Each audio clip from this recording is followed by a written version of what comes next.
Good evening and welcome to Scotland at 7 here on Broadcasting Scotland. My name's Kenny McBride.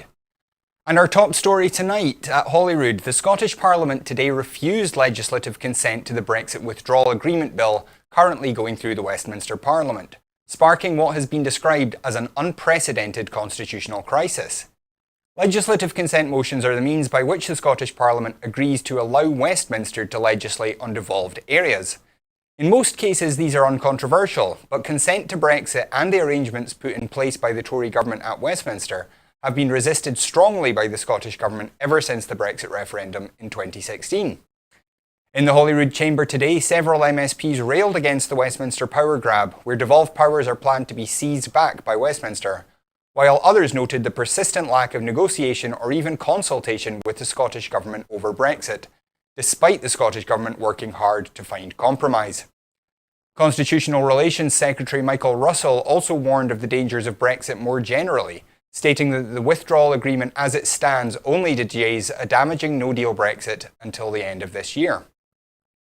Legislative consent was rejected by 92 votes to 29, with the Tories standing against the unanimous view of the other parties. Following the vote, SNP MSP Tom Arthur commented, "The Scottish Parliament has voted overwhelmingly against the EU withdrawal bill, in line with the decisive and repeated votes of the people of Scotland. Despite this, Boris Johnson is set to rip up precedent by ignoring Holyrood and riding roughshod over Scotland's democratic will, sparking an unprecedented constitutional crisis. In doing so, Boris Johnson is set to demolish a key principle of devolution, paving the way for a full-scale post-Brexit power grab over Holyrood." Scotland and Norway can work together to play a major role in tackling climate change, First Minister Nicola Sturgeon has told Norwegian business leaders.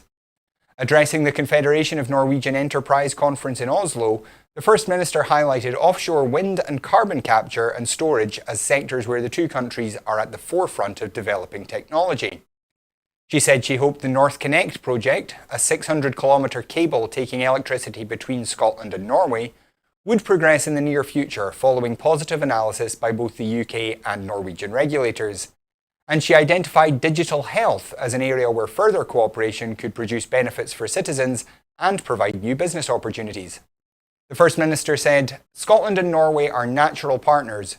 We don't simply share ties of history and geography, but also common values and interests. That will remain true regardless of Brexit and Scotland's future constitutional position. We are determined to work with the Norwegian government and Norwegian businesses to strengthen our existing relationships. We both appreciate the importance and urgency of moving to a future based on net zero emissions. Our countries are home to two of the most ambitious carbon capture and storage proposals of their kind in the world, technology which shows how Norway and Scotland can play a major part in tackling climate change." She added, "Norway is a shining example of how small northern European nations which are independent have been able to use their powers not simply to improve the lives of their citizens at home, but to play a constructive part on the world stage." Official advice today warned that the UK government's decision to publish its budget on the same day as Scottish councils are legally required to set council tax levels will create unprecedented problems for local government. The Accounts Commission, the public spending watchdog for local government, warned Holyrood's Local Government Committee that the decision will be problematic for councils. The UK budget has been pushed back to March 11th and is causing major uncertainty for the Scottish budget, which cannot be set without knowing UK spending plans. This delay will have a knock-on effect to local councils. SNP MSP Kenneth Gibson commented, "This is a stark warning of the impact of this delay to the UK budget on communities across Scotland. It's clear that the Tories either didn't understand or didn't care that kicking the can down the road will cause major headaches to the Scottish Government and local councils. Either way, the Tories are treating Scotland with enormous disrespect.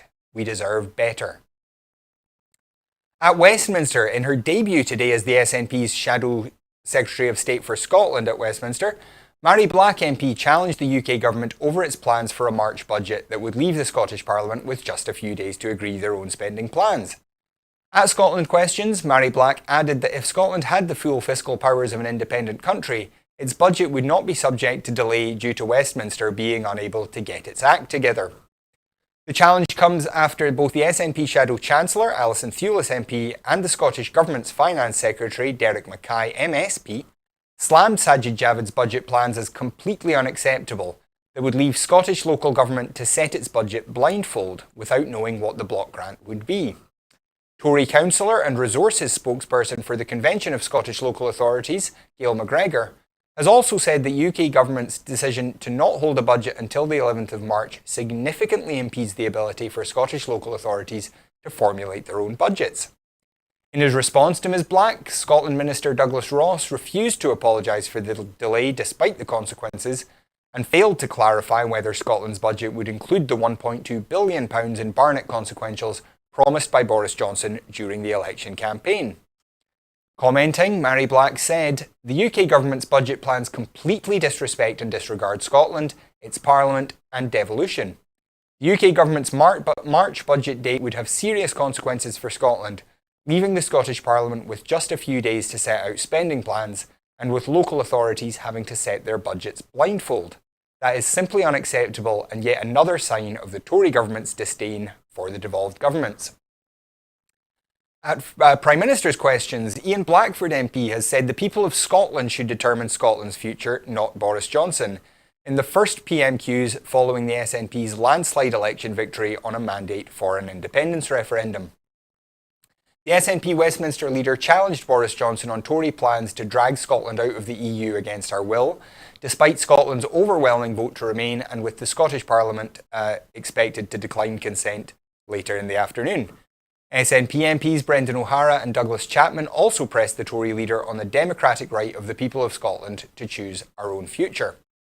Commenting after PMQs, Ian Blackford MP said, "It must be for the people of Scotland to determine our future, not Boris Johnson." The SNP won a landslide victory at the general election, winning 80% of seats on a mandate for an independence referendum, while the Tories lost more than half their MPs. The mandate for an independence referendum is stronger than the one Boris Johnson claims in order to impose Brexit. The democratic right of the people of Scotland to choose our own future must be respected, and the people of Scotland will have that choice. In Iran, in a response to the American drone strike assassination of military leader Qasem Soleimani, Iran launched missile strikes last night on an American base in Iraq. The strikes appear to have been calculated to show Iranian resolve while not actually killing any US troops, which Iranian officials fear could inflame the situation and provoke further American aggression. Voices from across the political spectrum in the US and across the world called on President Trump to show restraint following this revenge attack, citing Trump's own campaign promises to withdraw America from its Middle Eastern engagements. In a statement a few hours ago, Trump stopped short of threatening further escalation, but did continue to ramp up his rhetoric against the country. Meanwhile, across the Middle East, in Gaza and elsewhere, mourning continues for Soleimani. He has been recognised in the West as a terrorist, and his Quds Force, a secretive special operations branch of Iran's armed forces, has been branded a terrorist organisation.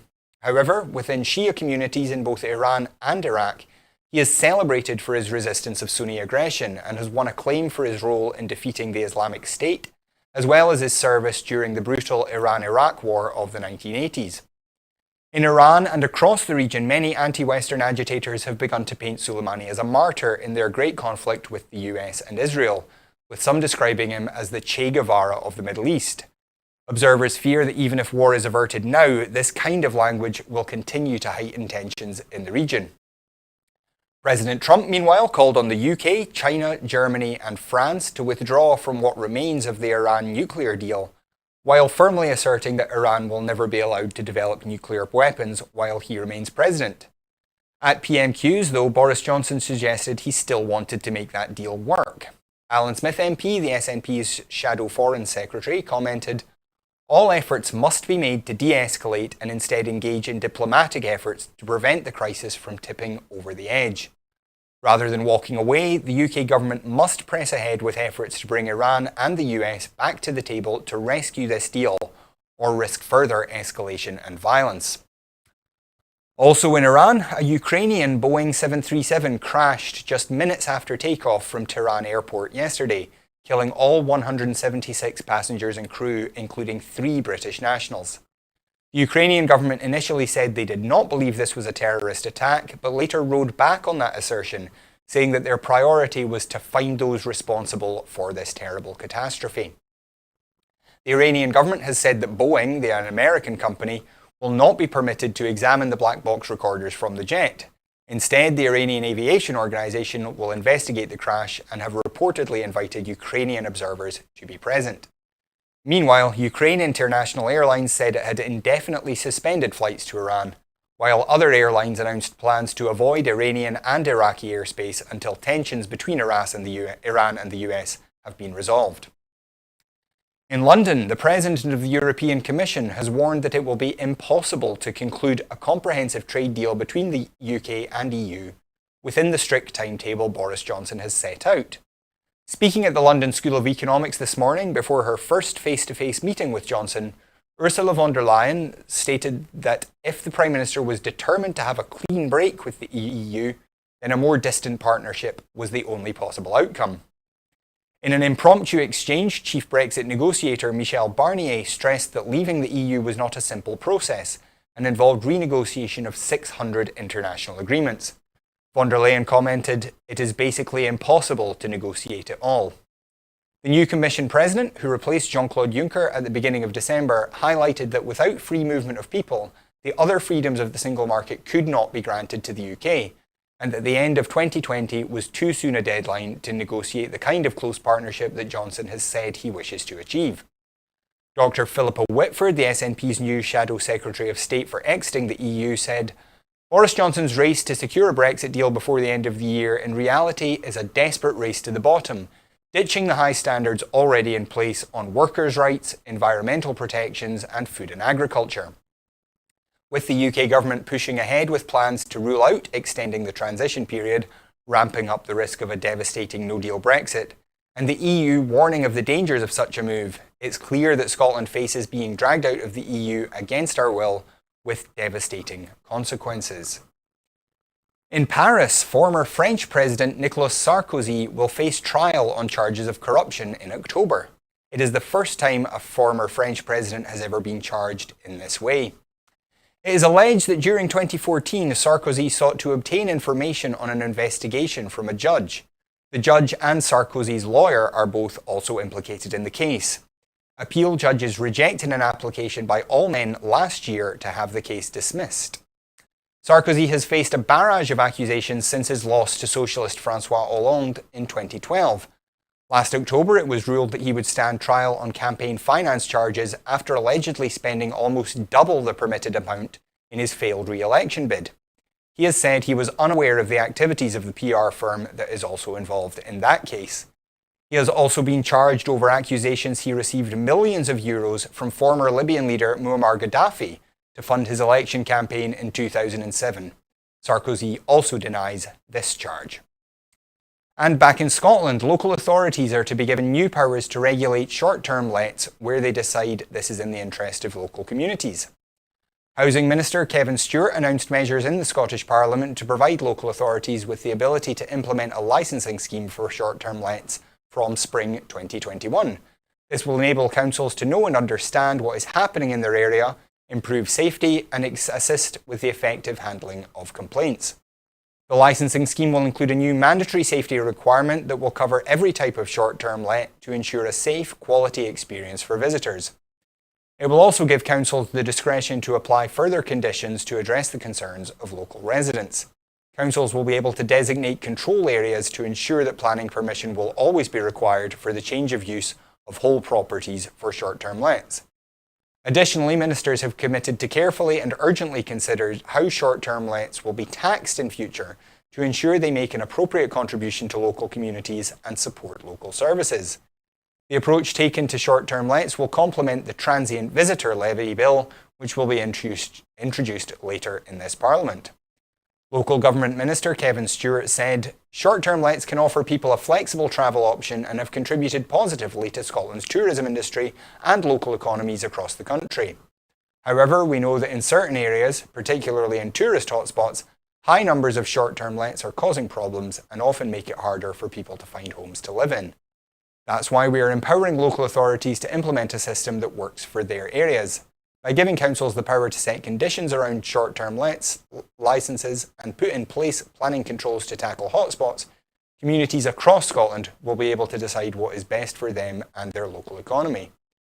Responding to the statement on short-term lets this afternoon, Scottish Greens local government spokesperson Andy Whiteman MSP, who has been campaigning on this issue for many years, said, "I am pleased that the Minister has finally acted on my long-term campaign and informed Parliament of his plans to regulate short-term lets. Those communities who have been adversely impacted by short-term lets will be pleased that the government has now committed to introducing a much-needed, long-overdue licensing scheme by 2021.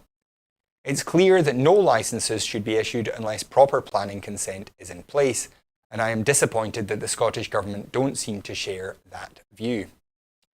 And finally, independent bakeries across Scotland are benefiting from £125,000 to help small food retailers face the challenges posed by bigger change.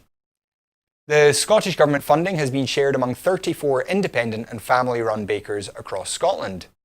Administered by Scottish Bakers, the grant scheme is helping businesses modernise facilities, improve energy efficiency and reduce waste. Rural Affairs Minister Mary Goujon visited Tasneem and Mohammed Helmi's Syrian patisserie on the Isle of Bute, which was opened in 2018. The bakery has been awarded £5,000 to purchase new mixing equipment and a coffee machine. Ms Goujon said, "Over recent years, small bakeries have faced increasing pressures, particularly from competition from bigger chains and economic uncertainty caused by Brexit. This support will help bakers invest in their facilities, reduce waste and improve energy efficiency within their businesses. It's wonderful to see firsthand how this scheme is helping to ensure the future of independent and family-run bakeries, which play such a key role in our villages, towns and cities across Scotland." And baker Mohammed Helmi said, "We started our business in 2018 and since then we have grown very quickly, which is great. But we have plans to expand even further. This grant will help us to continue to thrive as a business, which provides employment for skilled workers and also contributes to the community here in Bute." And that is all the news we've got for you tonight. We'd like to thank you very much for joining us. We apologise for the slightly shorter show than usual tonight, but we had some real difficulties getting a guest in tonight. There has been a lot of big political activity on today, which has limited the availability of some of our politician friends. So thank you very much for joining us. As always, we would ask you, if you're able to, please do go to broadcastingscotland.scotch/donate to contribute to Broadcasting Scotland. It's only with your support, with your money, that we can continue to grow and continue to develop the kind of programs we want to produce. So if you are able to help, please do go to broadcastingscotland.scotch/donate. You can see it at the bottom of the screen there. If you're not able to afford it, don't worry, our shows will always remain free to air and you will always be very welcome as a viewer. So thank you once again for joining us. I have been Kenny McBride. We'll be back again tomorrow night with Gordon at the same time. So thank you for joining us for Scotland at 7 tonight. Have a great evening.